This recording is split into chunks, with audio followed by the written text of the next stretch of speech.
So I attend this like philosophy roundtable sort of a circle thing. And we come up with different topics together to discuss every week.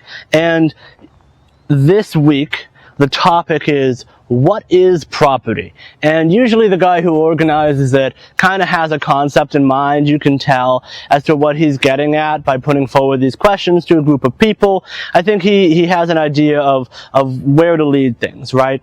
And so with what is property, I'm going to take a guess and say that his way he's going with this is the Joseph Proudhon proclamation that property is theft, right? And then he's probably going to talk about like some Marxist conceptions of property and make distinctions between the Marxist conception of private property and personal property. Personal property is like your toothbrush, and private property is like a factory that other people work at and you make money off of owning it. I'm so fucking sick of people clarifying that distinction in their videos. Like, I don't really think anyone's confused about that. I really don't. It also doesn't really make sense because it relies upon the assumption that you can overtly say that private property is a fundamentally exploitative thing, right? So if you're disagreeing with somebody who believes in private property and you're a Marxist, right? They do not want public ownership of property. They don't want state ownership of property. They don't want worker cooperatives.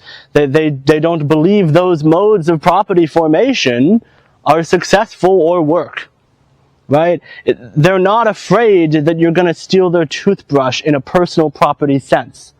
That's not really the concern. What they are afraid of is that taking various industries under public ownership, taking various industries under the control of the state, especially industries like, say, housing, for example, does kind of imply an increased state power, which might give the government the ability to oppress you in certain ways, like taking away your toothbrush. It's not a confusion about the definitions of terms. It's a fundamental political disagreement. And it just seems patronizing that every single Marxist feels the need to start off their explanation video with like, just so you know, private property isn't the same as personal property. A lot of people get really confused by this because they're stupider than me, but I'm smart, so I'll explain it to you. I know it's a very difficult distinction to get the hang of at first, but don't worry, my big brain will help you through it. Sorry. Apparently I'm more passionate about that than I think. But anyways, this concept of like, what is property? I think that's probably going to be the subject.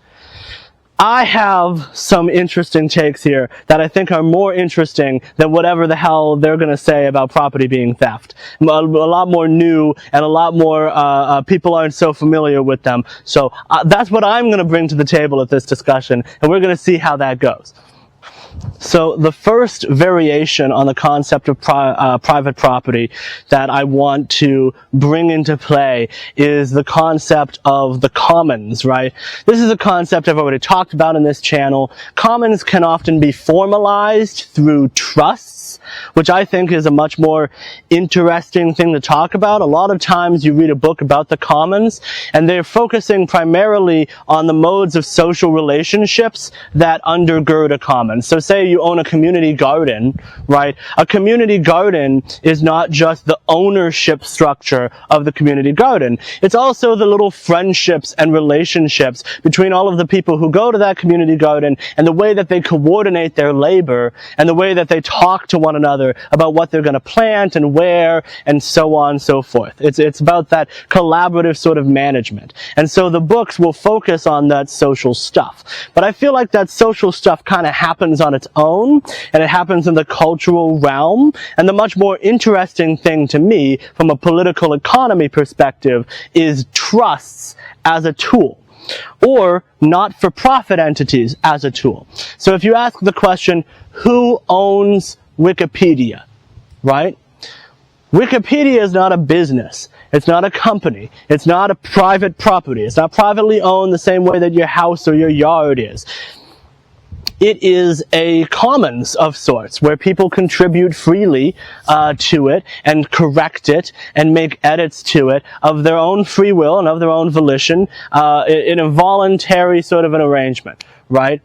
And it is technically owned and like kind of fundamentally governed by a not-for-profit entity that sets out the basic rules of how Wikipedia functions. But Wikipedia could not exist if that was all it was.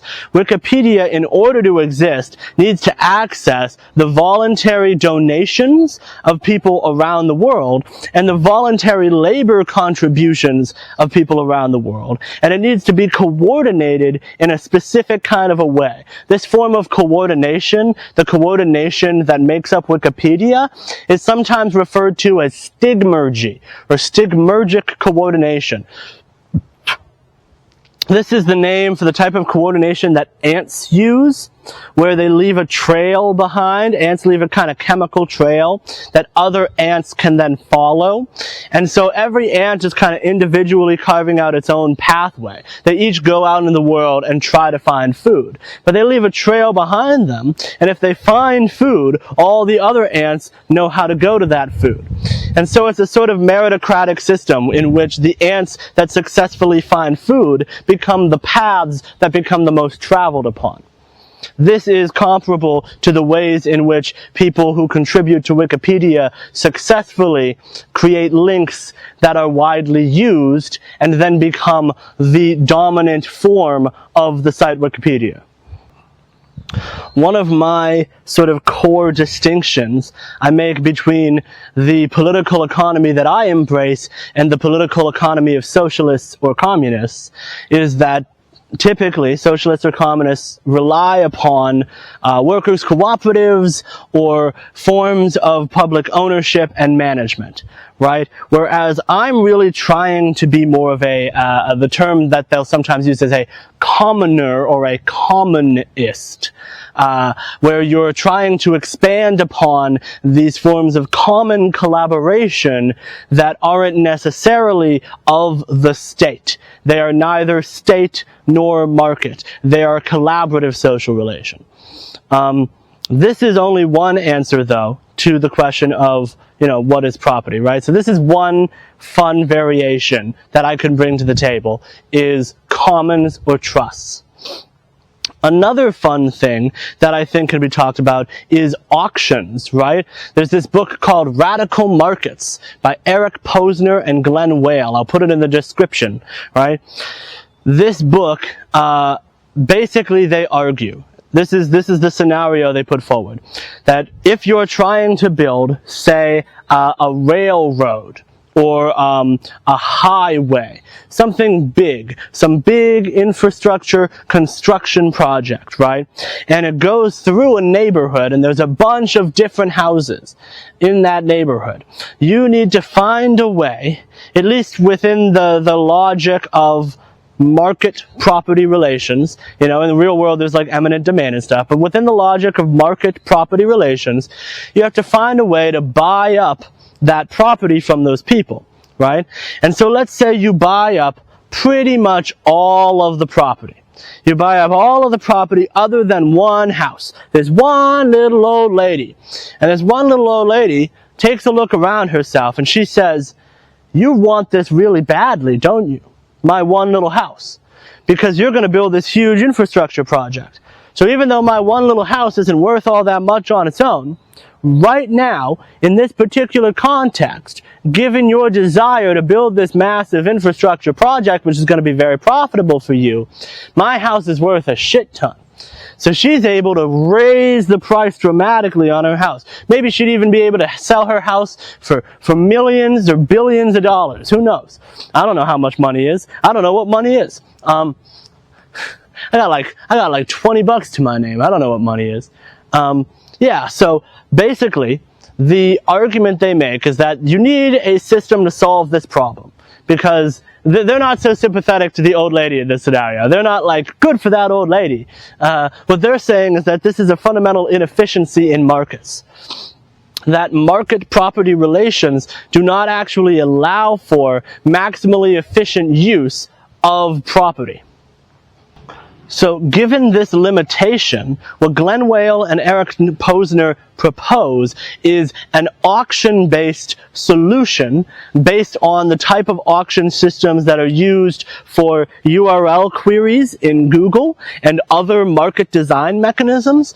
They propose an auction-based system to put all property on the market at all times, because they argue that when property owners are allowed to determine when their property is and is not for sale, it creates a sort of a problem in the market. It creates a wrong pricing. And so their goal is to make markets even more markety, basically. They're like hyper free market people, in a way. But also, the way that they're doing so involves government. It involves a government intervention to create this auction mechanism. So it's a weird sort of a relationship where they're basically saying, in order to make markets truly liquid and truly maximizing the efficient use of property, we need to have property available at all times. So that's their argument, is they want you to imagine a world where every single piece of property in the world is constantly for sale, constantly up for auction. And that way, if you're not using your property in the most efficient way humanly possible, somebody else comes along and buys it up and uses it even better, which is how a lot of people maybe think the market works now. And they're saying that that does not, in fact, work that way right now. That right now, there's a lot of stickiness and a lot of friction to property. That's actually a good way to put it, sticky property. And they're trying to turn this sticky property ownership into liquid property management. Everything is for rent in this scenario. Everything in society is a rental. And if the ownership, the collective ownership of this property finds somebody who can rent it for better, somebody who can pay them more money or use that property more efficiently, then they immediately do so. What both of these different forms of property point to is the fact that property ownership contains multiple components, right? Property ownership is the right to determine when that property is sold, and it's also something to do with use, right? Because Wikipedia is used by a lot of people and contributed to by a lot of people, and that has something to do with its propertiness, even though it's technically owned through a not-for-profit enterprise, a single not-for-profit enterprise. So there's a degree of rights involved and a degree of use involved. These are both very important because there's another way of fucking around with property, which is the right to roam. The right to roam is something very important to me here in the woods. The right to roam is something that exists in Europe, right? And the basic concept of the right to roam is that you have a right to walk around in the woods or in the field areas. In the open wilderness is the term that's often used. In the open wilderness, anywhere you want, including other people's private property, including government property, public property, as long as you are not bothering anyone or touching civilization, you are allowed to wander wherever you please. And so property owners do own the property. They're allowed to use the property however they please. They're allowed to use the productive assets of the property however they want. They can cut down the forests and build stuff on it. They can use the land to mine, to find resources or what have you. They can use the property however they want. But they do not have the right to forbid you from merely walking upon their land. In countries like Norway, Sweden, Estonia, and Scotland, they had these large landed estates where everybody could walk around freely. There were some rules, right? There are some legal ordinances. You're not allowed generally to start fires on these properties, at least not in places where there's a risk of forest fire. obviously, but you are allowed to sleep overnight in a lot of these places. You are allowed to camp.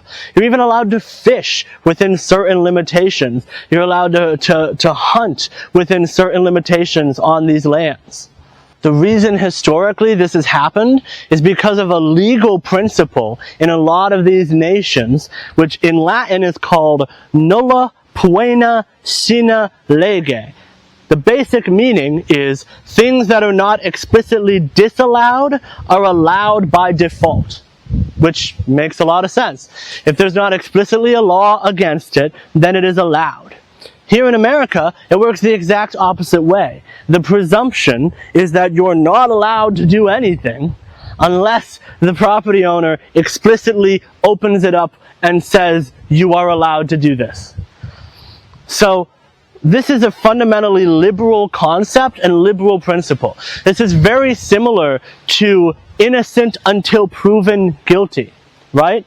Principles like that are meant to limit the influence of government, and in this case, the influence of private property law, to expand the freedom of individuals. This is a deeper liberal concept than property. Isn't that interesting? I find that interesting. This is a legal principle that defies traditional property relations, not by taking the property under public ownership or by making any claims to the exploitative nature of private property. This is a thing that bends the use value of property so that it can be used in different ways by different people. The owners still have a significant degree of authority, and the owners still have certain rights with their own property, but other people have a degree of rights as well. And this all goes back to a principle that I kind of come back to from time to time. This is from Parecon, or Participatory Economics, by Robin Hanel and Michael Albert. They have a principle in their book which I think kind of cuts through the usual left-right dichotomy of individualism versus collectivism. Their principle is that decisions should be made by the people most affected by a decision. And the people more affected should have more decision-making power, and people less affected should have less decision-making power. But everyone affected should have a degree of power and authority relevant to how much they're affected by that decision. Which is nice, because I would argue that individualism basically says you should have total power over yourself, and you should have total freedom to kind of do whatever you want, right? Individualism is kind of positive freedom. It's, you have the right to swing your fist, whereas collectivism is like, your right to swing your fist ends at the tip of my nose. And the proper collectivist would go much farther than saying your right to swing your fist ends at the tip of my nose. They would say things like, your right to freedom of speech ends at, hate speech, or your right to owning a gun ends at the collective societal distress that mass gun ownership causes to the crime rates or the likelihood of mass violence. So collectivism kind of just takes that basic principle of your right to swing your fist ends at the tip of my nose, and it deepens it into a number of other social and political and economic issues.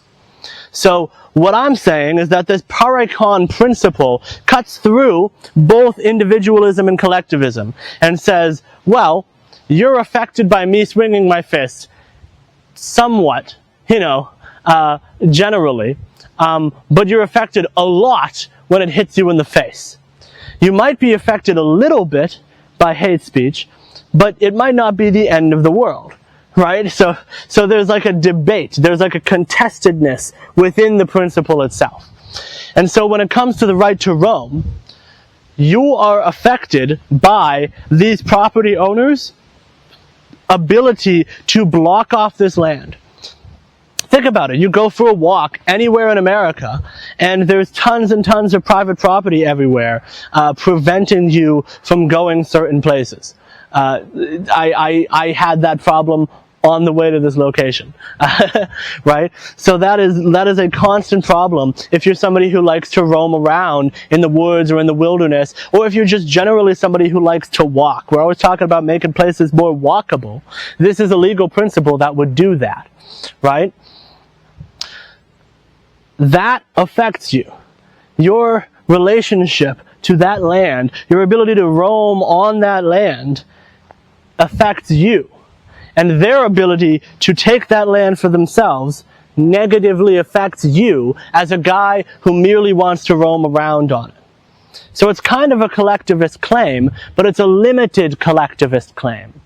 They're saying that, well, the guy who owns it obviously should have more say about it in certain scenarios and in certain respects, but that doesn't mean that other people shouldn't have some amount of right to wander through it as long as they're not bothering the owner. And I'll give you another example of this principle. I had an idea years ago, because I love graffiti and I hate how boring the world is. Like I hate walking through a neighborhood and every house is just the same boring, basic, cookie cutter house, right? And then every car that you see, every car that you drive by is just the same boring, basic, cookie cutter car. This is actually why I like the aesthetic of the Cybertruck. Like, I don't care what anybody on the internet says. It's like, fuck you. It looks like it's from the Jetsons. I like the Jetsons, so I like it. I don't need to like the owner of the company. I just like the aesthetic. Leave me alone. The houses, right? They're boring. But you know what's less boring? When you go to the city and all of this boring, plain, modernist infrastructure has graffiti art all over it. And some of the graffiti art, right, some of it is just cocks and balls, right? Which, I'll be honest, I like a good cock and balls every once in a while. But some of it is beautiful murals. It's like genuine art and expression. And just because the quality varies and because it's always changing doesn't mean it isn't beautiful. I think there's a lot of people out there who would say that graffiti is beautiful and that graffiti maybe kind of shouldn't be a crime, but I also think most people in the graffiti community would basically be like, well, it's beautiful because it's a crime. But what does that mean? To say that it's beautiful even though it's a crime. Isn't that a terrible thing to do? This is somebody else's property. It's not yours to spray paint on. You know, it's not yours to graffiti. So what are you doing? Acting like this is your stuff. You can't do stuff to other people's stuff. This is why we live in a society and we have rules. So what does it say to think of other people's private property in that way? I had a proposal years ago to basically legalize graffiti. But I realized that you couldn't just say, everyone's allowed to paint anything on anything at all times in all scenarios and nobody's ever allowed to be upset about it ever. I realized that's not a good way to do it.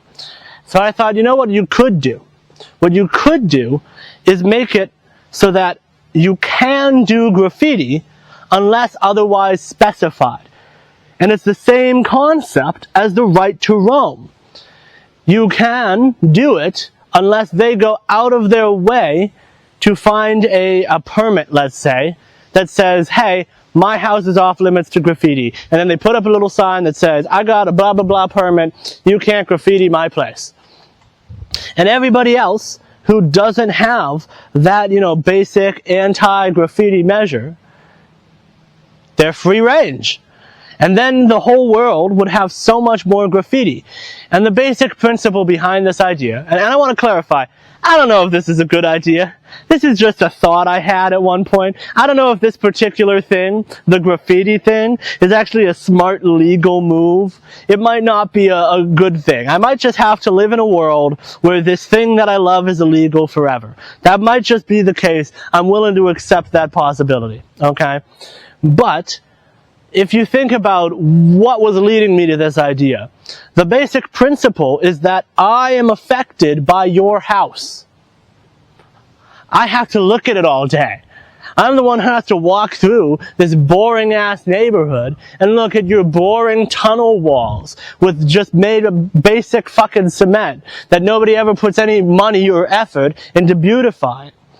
And so as the person who looks at it, I have some claim to be affected by it. And that bare minimum claim of being affected by it because it's in my line of sight should give me the right to graffiti it. That's the basic concept.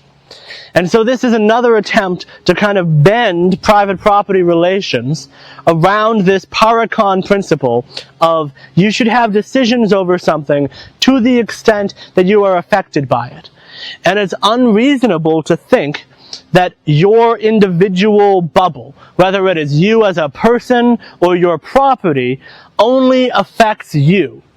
This you do you, I'll do me thing of liberal principles, it doesn't actually make sense. Everything you do constantly is in a web of interconnectivity with everyone else. You are constantly affecting other people. It is only a matter of degrees of how much you're affecting other people and a matter of how legitimate it would be to respond to that affectedness by the state. That's it. Simple as that. In my building blocks of post-capitalism video, I talked about usufruct property relations.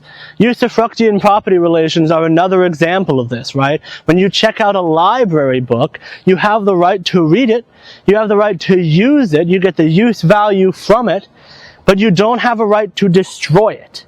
So there's a lot of ways that you can fuck around with or play with what property is. Is property the right to use something, or is property the right to consume it and destroy it and use it up?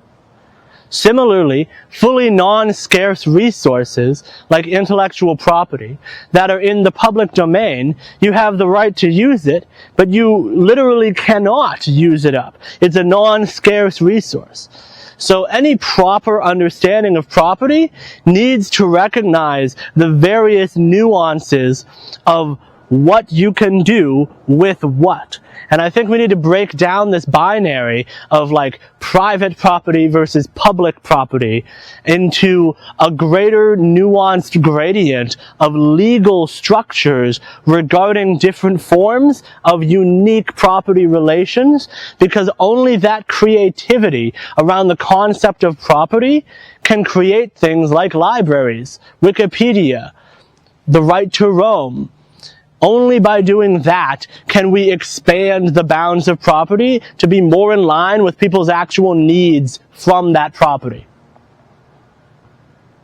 So, I think that's a little bit more interesting than Joseph Proudhon